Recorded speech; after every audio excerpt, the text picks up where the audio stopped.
The United States and China have announced an agreement for social media platform TikTok just days before it was set to be banned in the US. The Trump administration had threatened to shut down the app unless it moved to US ownership. Officials from both countries have been locked in high-level talks for days and say a framework deal has now been reached. It's expected that China could get concessions on economic and trade issues, including tariffs, for agreeing to the ownership structure. US President Donald Trump and China's President Xi Jinping are set to finalise the deal in a phone call later this week.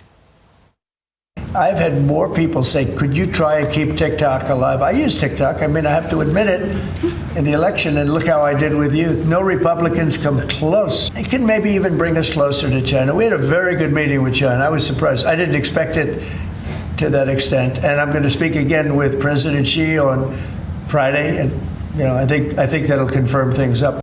Well, for more on this, I'm joined by former China correspondent Nicole Johnston. Hi there, Nicole. So what more do we know about the details of this deal? Well, that's a really good question because, as we just heard, there is very little detail. I think the key word here is framework. So both the US and China today are calling it a framework deal. So we don't have the detail. We're waiting to get it on Friday, and both sides are saying that they still have some issues to work out. But I think for anybody watching this, the really big question is who is going to buy the US operation of TikTok? Because under the rules, ByteDance, which is the Chinese parent company that owns TikTok, is not allowed to own more than 20% of it in the US. Now, we don't know who it is. At different times over the last few months, President Trump has spoken about this group or that group. We have to wait and see. The two other big questions are the algorithm. Who is going to own it? Because it's the algorithm that makes TikTok so successful, so powerful. And under the US legislation that was passed by Congress last year, the Chinese wouldn't be allowed to own the algorithm.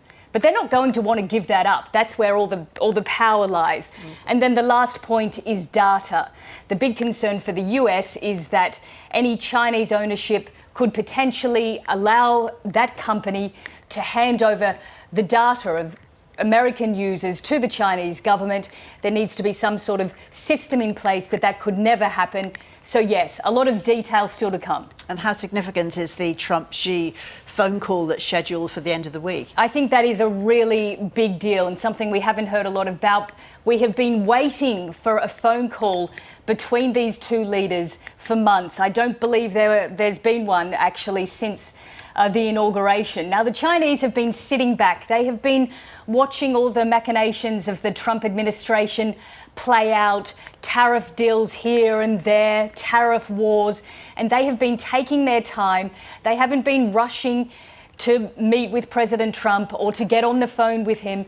So I think this is a significant phone call. We'll have to wait and get the readout to see how it goes. But analysts are saying that it could signal a breakthrough or a turning point in this relationship, which has been getting more and more difficult and complicated as both sides have ratcheted up the trade war. And what does this mean in the broader context of the trade war between the US and China? Well, just to background things a little bit so people might remember, I mean, it started off with the US implementing a 10% tariff right at the beginning of the Trump administration. It then went to over 50%.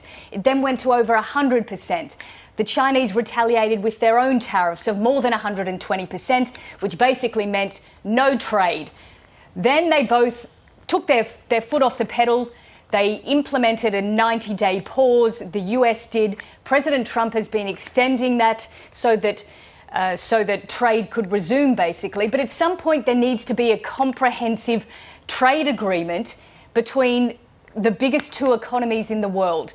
And that trade deal could incorporate not only TikTok, but a far broader sort of negotiating position with tariffs, with rare earth minerals, because that's where the Chinese have been using their own leverage.